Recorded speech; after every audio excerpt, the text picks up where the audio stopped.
Hi there, listeners. Welcome to the Cloud Security Podcast by Google. Thanks for joining us today. Your hosts here in a random office in Seattle this week are myself, Tim Peacock, the Senior PM for, well, a bunch of stuff in Google SecOps, and of course, Anton Chuvakin, a reformed analyst and senior staff in Google Cloud's Office of the CISO. You can find and subscribe to this podcast wherever you get your podcasts, as well as our new video format on YouTube, youtube.com/@CloudSecPodcast. If you enjoy our content and want it delivered to you piping hot, don't forget to hit that subscribe button. You can follow the show, argue with us, and the rest of our Cloud Security Podcast listeners on the Google Cloud Security community page. Anton, we have two returning guests today, and we are talking about, well, not perf reviews, but SOC metrics, which I guess kind of look like a perf review of your SOC performance. I think this was one of the most surprising episodes in recent history because it combined some of the, profound insights about how Google does DNR, detection and response, with the client experience. Yeah. So to me, this was, I don't know, I think you had the idea to combine two of these return guests in the same episode, and the result is just epic. This is the lovers of how Google does things would love it, and customer story lovers would love it as well. So a lot of love going on. I don't know. I think there's a lot of love, and we have, of course, a lot of love for these two guests, but what I love about this episode is that we get really practical advice on how to think about specific kinds of metrics, how to think about your metrics program overall, and how to think about how your metrics might or might not change with the arrival of AI in your SOC. And so maybe before Anton and I give any other spoilers, listeners, let's turn things over to today's guests. Today, we are lucky enough to have two returning guests, fortunately this time not trapped on an island and, well, somewhere in Europe. We're joined today by Alex Pabst, Deputy CISO at Allianz, and Mike Sino, Director DNR here at Google. Super stoked to have the two of you on the show. This is an episode that is a long time coming. We want to talk about SOC metrics today, and I think I'm going to steal the first question. Sorry, Anton, because I'm already talking. I want to start with, are we here to bury Caesar or to praise Caesar when it comes to the death of legacy metrics like mean time to detect and mean time to respond? How do these change in an AI world? Are they still relevant? Tell us the fortune unto Caesar, please. I think it's evolve Caesar. I don't think it's bury Caesar or praise Caesar. I feel like metrics have to constantly evolve with the technology and just the situation, right? There are times we add additional metrics to my reviews for my team when certain projects are going on or whatever, and then we'll drop them. So I think we need to evolve them for the new era and think, possibly in different terms as things get faster and we have to, meet the moment. Yeah, I think I can echo that, right? So to me, there's kind of like three levels of metrics that we look at. We've got the technical metrics that we look at in the SOC, which is like all the, how fast is your, well, it's probably still mean time or 95% response time or whatever you look at. And then the further out you go from there to what I would call operational or strategic metrics, I think they are most stable, right? If you talk to a board and you talk, I don't know, if I talk to our board and tell them about mean time to respond or mean time to detect, their eyes glaze over. Right. So I think depending on the level of metric you look at, you see some move faster versus others are more stable.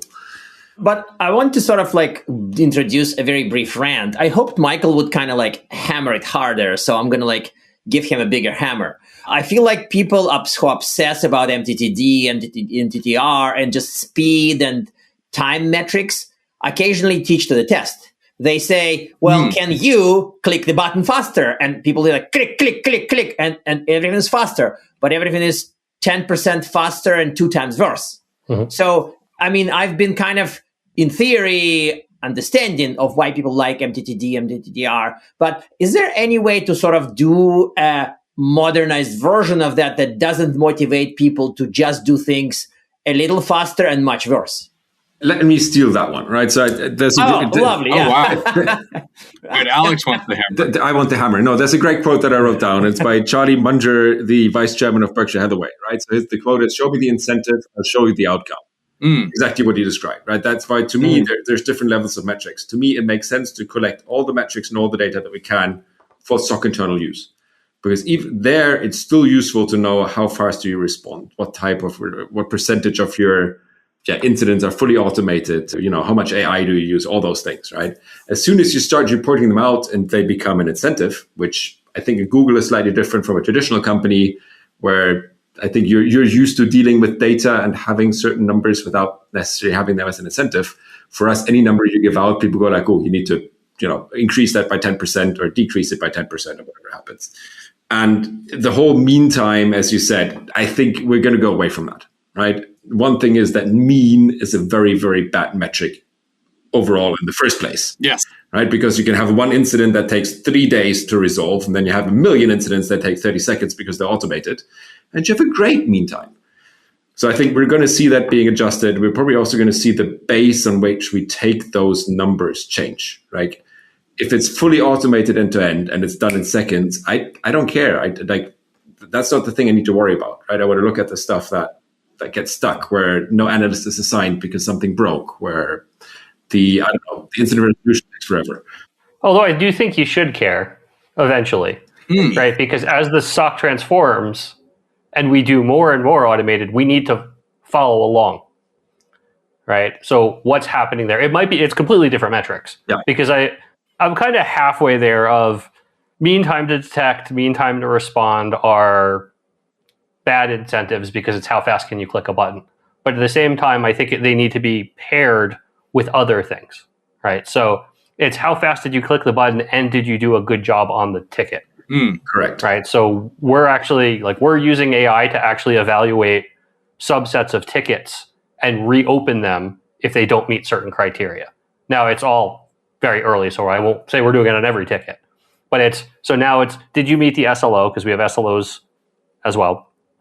And then it reviews and says, you did everything you were supposed to, the summary is great, close the ticket or move it forward, or it kicks it back to the person and they look at it. So we're looking at a quality metric and a time metric, not just time, because I think time it's a bad incentive, right? Because people will try to game the system. My first job was at a call center, right? And we were tracked, like how long could you stay on a call, and you could be on like for 5 minutes or whatever. And the first thing everybody did was figure out how to game the system so you could get the best metrics.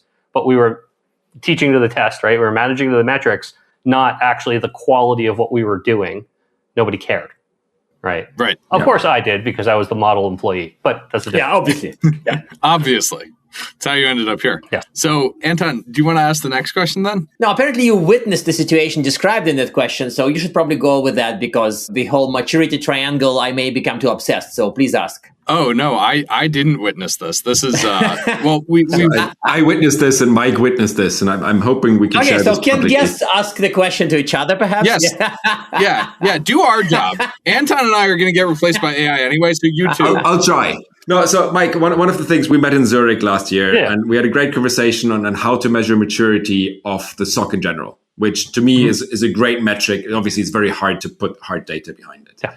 And the great thing that Mike and his team, drew for us, or kind of built out, was what I would call a triangle or a pyramid, where you look at kind of the infrastructure that goes across everything at the bottom. And then as you go further up, you go through the different layers. That's called an operating system, application, data on top, depending on how you look at it. And then you look at the maturity of each of those individual pockets in terms of detection, in terms of response, in terms of, whatever else. And I think the question, Anton, or Anton or Tim, that one of you was going to ask is, how does that triangle change now that we get more automation and AI into the game? How does that change? I think it's a great question. I don't have the answer. So, Mike, I'm looking at you for that one. Yeah, I don't have the full answer. So you're talking about the triangle with all the surfaces. Yes, right? correct. Yeah, exactly. Surface maturity, like base level all the way up, right? Yeah. Or as I think about it, sometimes the triangle of doom. But I think with automation, there's another layer in there, right? Because you're now managing that automation or AI, let's just say AI. Mm-hmm. But it affects each of the points in the triangle independently as well, right? Because we still end up with possibly one more mature than the other. Yeah. Right. But I don't have the full answer. It's actually something we're debating right now, is like, what are really the implications here as we're doing more AI related automation? Because I mean, honestly, like, we've done automation for 15 years. We're, well further than a lot of teams on kind of what we're doing. And, when I look at it, some of the industry is trying to invent solutions for things we've been doing for a long time, but differently. Right. So, some of it's inbuilt into that model, and some of it I think is really up for debate right now and how we deal with it as we use, more agentic solutions, as we modernize the SOC, as we have agents writing detections, because all that goes into that pyramid. And maybe my hypothesis would be it's not necessarily the metrics that change. It's probably the goalposts that you put on those metrics, right? Because as you automate more, and this is a hypothesis, I think, but we'll see if it comes true or not. But as you put more automation in, and if you put proper quality automation into, go to Anton's point, you'll see that, all the metrics you take, that they're getting better, right? So you kind of start moving the goalpost. At least that's what I try to do to the team. Well, the goalposts are going to move. And they're really going to move. I don't even know if we're going to have, we're moving the field across the world. Across the world, yeah. It's not even pushing them forward, because as we do more and go from hours to minutes to seconds to, less than seconds in this, everything changes. Yeah. Right. And that's kind of where we need to be. I mean, we're working on models that we want to be there as it's happening. Right. So rather than detect and respond, infer and interrupt, and say, hey, Tim's doing something sus, because he always does sus things, and we're going to send him a challenge, right? So we're going to say, why are you doing this? Or we need an ID challenge to make sure it's you, or something like that. So it's not omniscient, but it's there much faster than detecting it after the fact and then going and talking to Tim and saying, why did you do this? We're saying, why are you doing this? Yep. Right. So it's, changing the goalposts, moving the goalposts, and moving the field all at once. I like that. Yeah. I mean, if you're going from a world of following up hours later to a world of interrupting, that is like a different planet you're playing the game on now, not just moving the goalposts. Now, it's not a panacea, right? Like, detection and response will always be necessary, but what can we shift left to be earlier in the process and say, we don't even need to detect this because we already saw it while it was happening and asked them, and we know this is legit, or this was sketchy, so we took a mitigative action, right? We contained them until we found out more and actually did talk to them, because robots aren't going to be able to figure out everything. So we might still need to talk to the person, but it's better than knowing it after the fact.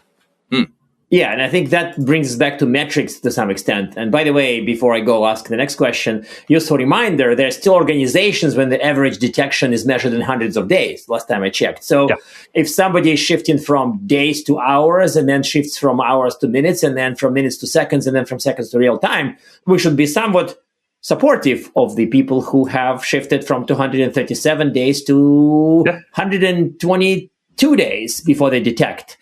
And that's just a minor side reminder so that we don't get too elitist here. Yeah, well, it's also, what constraints do you have as an organization? Yeah.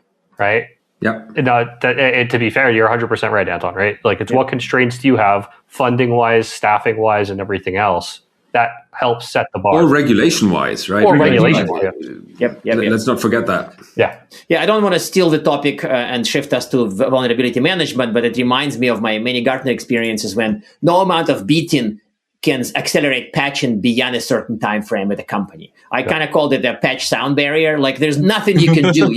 You can order everybody. You can threaten to fire. You can give 5,000% bonuses, but patching cannot go faster than certain X. And that X is just seem to be like an immovable object. And I think in DNR, it's a bit more fluid. At least that's my impression. It is. But in the MVM, it was just like, there's a hard limit. And if you discover it, that's it. You have to transform or you're stuck. In any case, sorry, what I want to actually ask is not that. That's quite a side quest there, Anton. It was a bit of a side quest, yes. Direct question to Mike about metrics that we use, right? Kind of toil reduction. How do we measure the humans versus machines part? I remember from one of the earlier diagrams your team shared was the whole cost of a detection in terms of time, because if a human does shoveling, human charges human rates, but if the machine does it, machine charges robot rates, and that's cheaper. So I really was impressed at the time by that. But what's the current state of affairs? I mean, whatever you can share, of course. So currently, for the agentic work that we're doing, right, we have several agents running. I'll give example of one that's deduping tickets, right? Because you get tons of duplicate tickets. So what we're tracking really is the operational reduction. So what % of the tickets were closed and touched without a human having to interact with it at all, right? So, we look at the percentages. When we have a dashboard for the percentages, but we look at the percentages. We also look at, how much of it, because we still have humans looking after the fact and kind of sampling to make sure that it's not going completely off track. What was the result of that? So we'll look at the accuracy, and then how many incidents or how many of them were wrong. So that's where we are. It's a very simple metric to track right now, but that's the report I get. We go over it monthly, but we also look at it weekly and in some cases even daily, depending. It's been very largely successful, but we're also taking a very cautious approach in how we implement agents, because we also know that we basically have a zero fail mission. So we need to ensure that the accuracy, we're as accurate as possible. We know we'll never be 100%. Humans are at 100%. Yeah. But, we take it carefully, and we start with, humans in the loop, and then humans over the loop, and then some checking. And then, maybe eventually one day we'll set it free because we love it. But that's where we are right now. But it's some very basic metrics that we're tracking right now there. Perfect. I wanted to pick on this regulation thing as well, because Anton can't talk about regulations. No. I would be triggered by auditors. Yes. Yeah. So I'll ask Alex the AI question, which is the AI regulation question, which is like, how are you navigating the regulation side of this, and what are the metrics around that? Like, how does that come together for you? Because I think you're maybe our most regulated guest. Maybe. That's a questionable honor. Yeah, questionable honor. Yeah, that's quite the title. Look, I mean, regulation on that side, like the written regulation, as we all know, is normally behind what's happening on the technology side, right? So the regulation, including DORA that we got last year in Europe, that was actually created 4 years ago. So they normally either regulate high-level concepts, right? So you need to have a SOC, you need to respond in some decent amount of time, you need to report within 24 hours. They don't go into the details in the regulation itself. That doesn't mean that the regulator themselves don't come and audit you and tell you, hey, the spirit of the regulation in our mind is X, Y, Z. To this point, they look at outcomes, at least for us, right? So they want us to be able to detect at a certain time. We have these, I think I talked about them in the last podcast, we have these TLPT, threat-led penetration testing exercises, where basically we get a red team in and the red team reports directly to the regulator. And they're actually happy if we detect them. We're happy if we detect them earlier, and the regulators as well. So I don't think we have direct regulation on that yet. What we do have regulation on is, or what the regulator is interested in, if an incident happened, it needs to be auditable. And doing something in an auditable way with a non-deterministic AI sometimes is tricky, especially if something goes wrong, right? How do you explain to the auditor that alert that popped wasn't looked at because the AI decided it was not interesting? And that makes it harder for us to scale, right? So, I mean, we use it in testing. We see a lot of value from it, but we probably have more of a human shoveling, to take Anton's analogy, than Google does, right? Also because, I mean, I think that the scale of data we look at is 10x or 100x less than what Google collects today, right? So we don't have enough shovels. Yeah. Our goal right now is to make the human shoveling more efficient instead of just purely replacing it. Mike, I'm curious for you. Have you thought about how you would explain to, say, Google's board or Google's regulators if the AI missed it because it thought it wasn't interesting? I mean, right now, we have decent observability. I would say it's still non-deterministic. So we've had to. I would have to bring in Madhu, who leads a lot of our regulatory work for DNR and how we have. But it's still taking them on the journey of how we got to the outcome. Right? It hasn't, I think it's going to become a bigger, like Alex was saying, it's still a tough sell because it's not deterministic. It's like, well, the AI told us. You're like, but how did the AI arrive at that? I mean, we know how it was constructed. We know what we put into it. We know all the golden data. So we will show that data. Yep. But there's still a point of fuzzy logic there. So that's how we've dealt with it. But I think, we're going to really hit it this year, next year, and in the coming years of like, as we do more with it, how do we justify what was done with it to auditors, regulators, customers, right? Because eventually Alex probably wants to know, as our customer, how are you arriving at these conclusions and how do I know that it's right? Because there's probably a transitive. Yeah, or one step further, right? So we had this incident because something wasn't detected. Yep. Why? Yep. So this reminds me, and this I think is useful in the whole AI readiness for SOC work that I've been doing, kind of points out that being okay with uncertainty. And people, of course, have trouble with explaining it to auditors again, not to go on that tangent again. But the fact remains, we'll have to be okay with uncertainty. And it's kind of like, if auditors argue with physics, physics still wins. Like auditor may win over some non-deterministic argument, but in case of physics, gravity would beat the auditor. Sorry for going a little morbid. You don't know our auditors. Yeah, I would. Okay. Anton, I don't know if that's the case, depending on the region you're in. Like, we've been in some really, really interesting audits that I would say they beat physics, right? Like, okay, I withdraw my question. I'm going to ask a different question. Sorry, I just have an image of like an auditor going out a window in Anton's mind. I think that's what he's actually getting at. Auditor but versus he's going physics. up though, out of the window and up because he beat gravity. Oh, that's scary. It's basically the Matrix, right? We can change it a little bit, but we can only change it so much. Yeah. So I want to latch onto something Alex mentioned at the beginning, and that was a very wise point about if you show MTTD to a board, you're going to be in a different type of trouble because it's just not clear. So are there board level DNR metrics? Like, Yes. What are the board level DNR metrics? That's a great question, Anton. Let me pull did we get hacked, I guess? But it's kind of boring a little bit, right? That's like a zero metric. That's easy. Yeah. It's essentially MTTD, MTTR, and our pipeline latency to a point. Pipeline latency cannot possibly be a board metric. Yeah. Apparently that works at Google. Does that work at Allianz? I think we have slightly different boards, and I'm slightly jealous of your board, Michael. So for us, I mean, the language of our board is risk, right? And it's risk normally in terms of dollars or euros, right? So to me, the further you go up the stack from tactical to operational to strategic metric, the more fuzzy the metric gets on the underlying components of that metric, at least in Allianz and in my world, right? So yes, if I talk to the board and tell them, hey, we have a pipeline latency of 3 milliseconds, they'll probably shake my hand and at the same time guide me out of the room.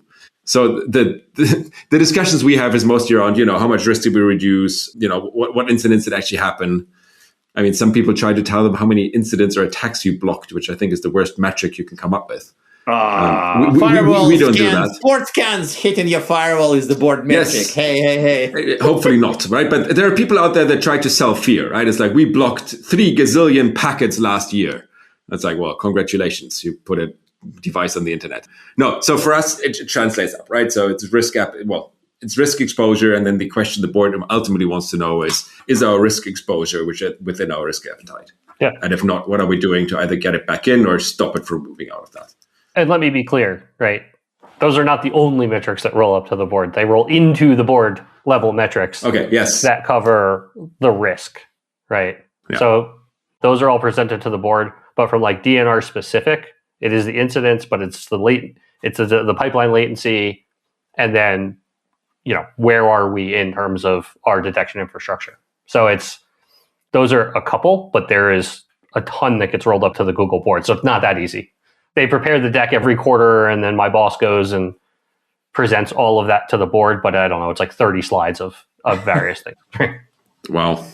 So while we're on the topic of boards and people who care about economics, dollars and euros and what have you, how are you two thinking about the unit economics of AI in the SOC? Is it labor replacing, labor augmentation? Is it obvious one-to-one ROI like we had in the discussion a couple weeks ago with our friend from UKG? Like, how are you approaching the unit economics here and modeling that out for the future?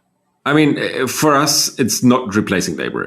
We look at it as turbocharging labor or getting rid of their triage, Toil, or whatever it is, because we can't get enough good analysts, right? So I don't know, Mike, I think your automation ratio is slightly higher than ours, right? We're not even at a 50% ratio, which I think would kill Google if it were that low.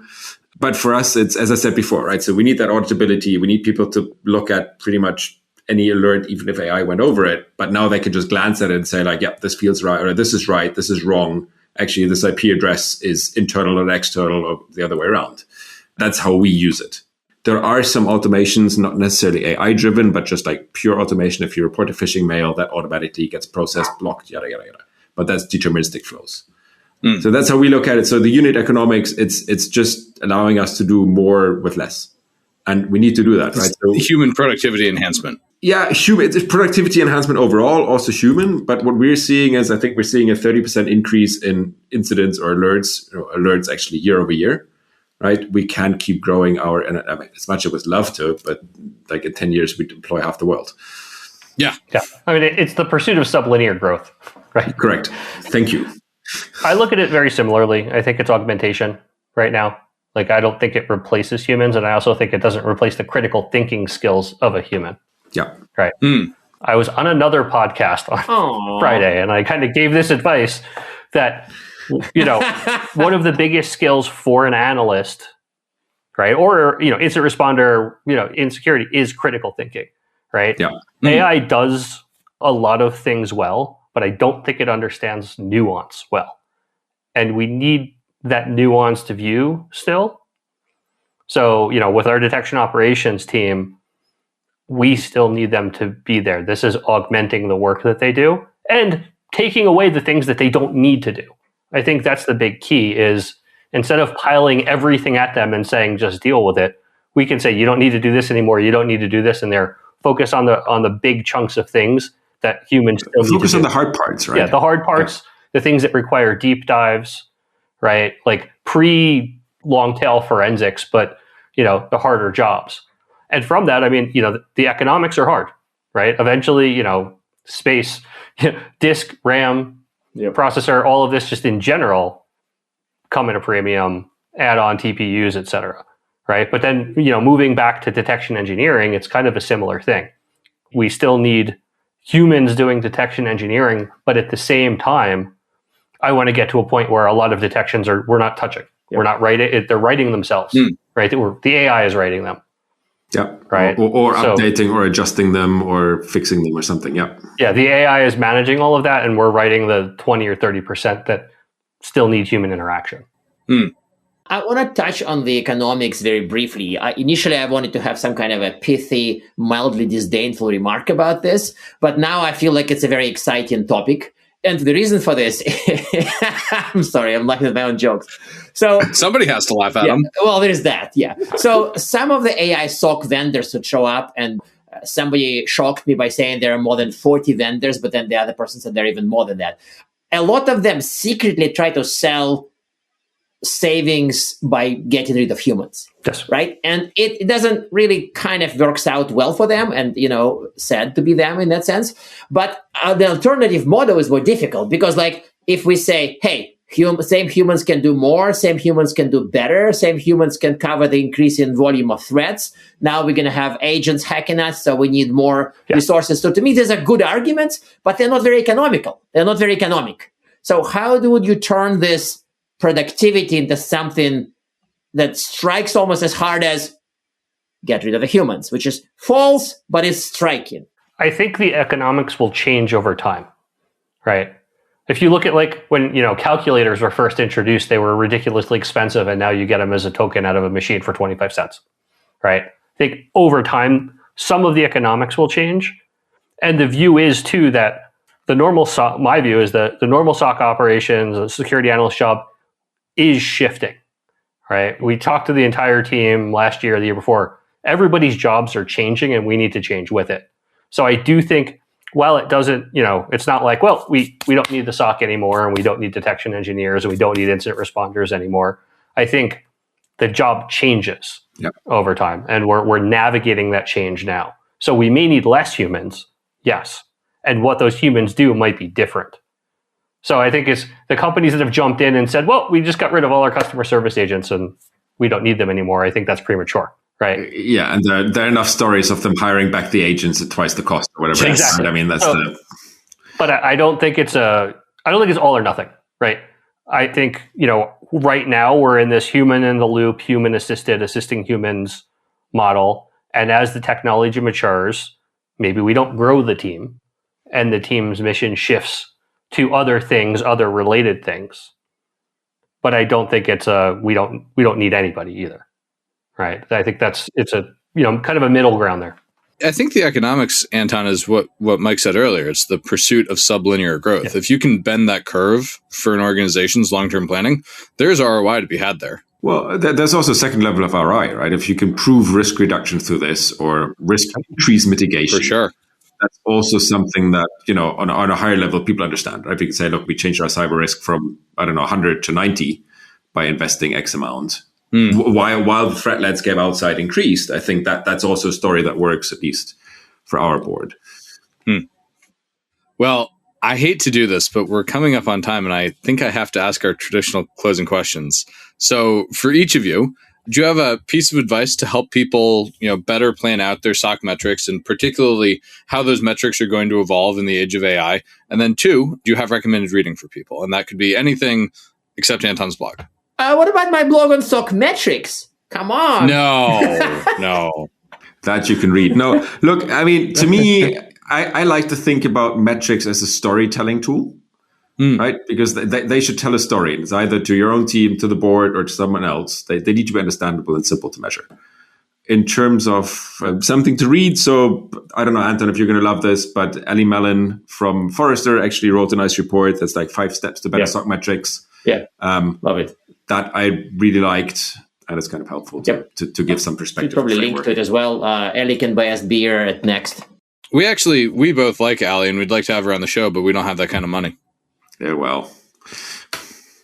I want to say we all have to remember that metrics are living things, right? That we're not chiseling them in stone like the 10 Commandments. Metrics need to evolve as our operations evolve. Right. And I think a lot of organizations fall into, well, this was always the metric and I always did it this way, so this is the metric we should follow. We need to be self-critical about the metrics we are tracking and feel free to drop ones that we can, because there are some that we need to track for regulatory or other reasons, and add new ones as necessary. Right. AI is a perfect example of we need to rethink about how we look at metrics for AI. So I think that's my advice is remember, this is, it's living and we need to evolve how we track as the technology, as our operations, as the regulatory requirements and everything else evolve. And I would say recommended reading are various Google Threat Intelligence threat reports, because I think everybody's super excited about AI, but we also need to keep the focus on why, what the end of that funnel is. And it's catching the badness and catching the bad guys. Right. So let's not forget to do that. It is indeed that. Yeah, that's the critical bit. The thing you said about evolving and living, that takes me back to some of our conversations we were having with Royal not too long ago as well, of how do we approach this as more of an organism that we're trying to foster, not as a set of systems we're designing like gods. And Alex, what you said about, metrics are telling a story reminds me of the famous quote that you can torture data into saying almost anything. Yeah, but that's why you should figure out what story you want to tell and then find the metrics to support it, right? Ooh, listeners, I can't endorse that. They will take my PM license away. This just goes into slippery slope here. What's that saying? 60% of liars use metrics or something like that? Yeah, exactly. No, there's a Mark Twain quote. There's lies, damn lies, and statistics. No, I mean, I agree with you on that one, Tim, right? So make sure you do this the right way and don't find data to support what you're trying to tell. Yes. Awesome. Well, super fun conversation. I'm so glad we finally had the time to do this. Listeners, thank you so much for joining us today. Alex, Mike, thank you for coming back on the show. Thanks for having us. Yes, thanks for having me. And now we are at time. Thank you very much for listening and, of course, for subscribing. Please subscribe so you can get new episodes piping hot. And if you love our content, please drop us a review on your platform of choice. You can find this podcast on YouTube, Apple Podcasts, Spotify, or wherever you get your podcasts. Also, you can find us on our website, cloud.withgoogle.com/cloudsecurity/podcasts. You can argue with us on the Google Cloud Security Community site, googlecloudcommunity.com. You can follow us on x.com/cloudsecpodcast, tweet at us, email us, argue with us, and if we like or hate what we hear, we can invite you to the next episode. See you on the next episode of the Cloud Security Podcast by Google.